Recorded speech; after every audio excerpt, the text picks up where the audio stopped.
We say shame on the Canadian government for supporting Israel's apartheid state through the Canada-Israel Free Trade Agreement. Shame.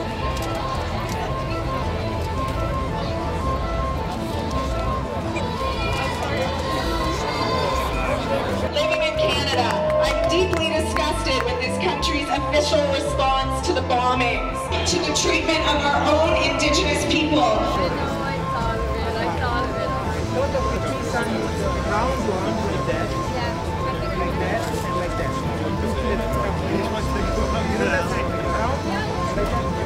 But Hezbollah using civilians as human shields. What about Israeli military using the entire population of Lebanon as their killing grounds? We're asking about, do you consider Hezbollah responsible at all for using civilians as human shields? It seems to me, I thought you maybe were making an objective documentary. I am.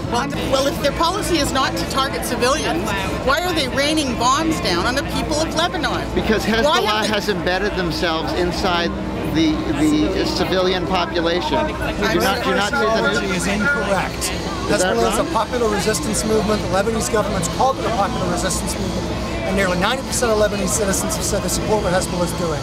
And sort of frame it as though Hezbollah is a conventional military force that is somehow shedding their uniforms and hiding among civilians is frankly bullshit, right? So you don't think that Hezbollah is a terrorist organization? I don't care what Hezbollah is. Hezbollah is a legitimate expression of the Lebanese desire to get the fucking Israel out of his country. But they weren't in the country. They had left 6 years ago. Do you think Iran has anything to do with all this? I have no idea if Iran has anything to do with all this. I don't think actually it's the issue. No, you don't think it's no? The only nuclear power in the region is Israel. No, but I'm saying, do you think that Lebanon, the citizens of Lebanon are being used by Iran and Syria to wage war on Israel? No. What I'm asking though is, Hezbollah is using people as human shields. Do you have a problem with that? What I'm trying to answer, but you won't let me, is that you can't look at it just in that narrow focus. Lebanon's citizens are being killed because Hezbollah has embedded themselves into... I don't think that's why Lebanese citizens are being killed. Do you know why people are talking about Iran? They're talking about Iran because... because America wants Iran's oil. No, because of the statements made by the leader.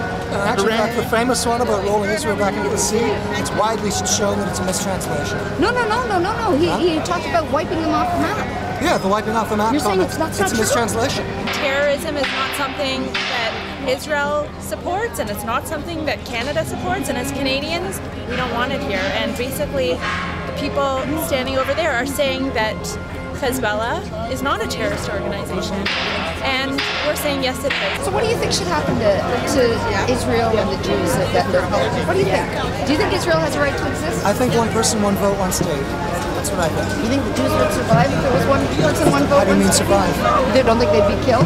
Absolutely not.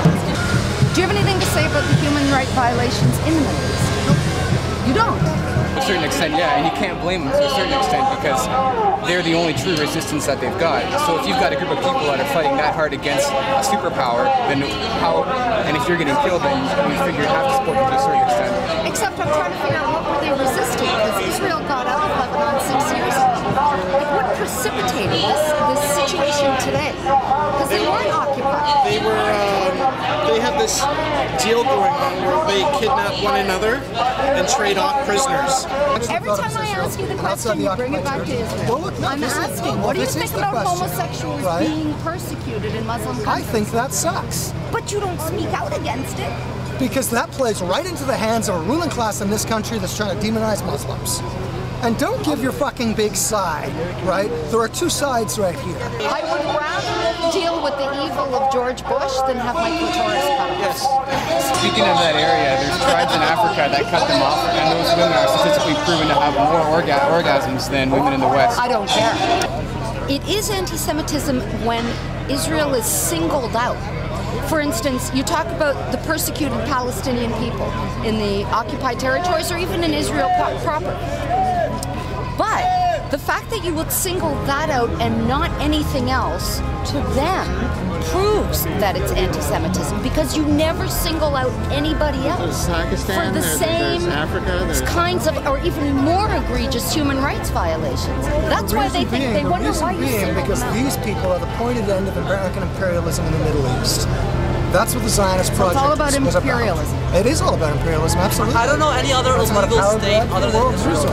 How are they illegal? They were declared a state by the United Nations. 60 years ago, they didn't exist prior to. But the United Nations decided it was a good idea. I think Jewish people have a right to exist, and Jewish people should be treated just as everyone else. But there's a whole big difference between a Zionist state that's being used as a proxy state by the West, and the West is actually abusing Jews to further their goals in the Middle East.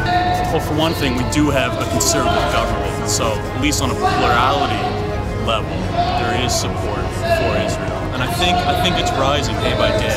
I don't think people buy things like words like apartheid and war crimes being applied to the situation in Israel anymore, because people are finally seeing what's happening. It's not about occupation, because both offenses are in territories that haven't been occupied for months or years. I think a lot of people on the other side see it as an isolated incident. They see it as a war between or against Lebanon, when really it is, like you're saying, a war against Islamic imperialism, otherwise known as Islamofascism or Islamic fundamentalism. That's how I see it. And so yeah, it is frightening, especially considering Iran's push towards nuclear armament. Do you believe Israel has a right to exist? I don't know.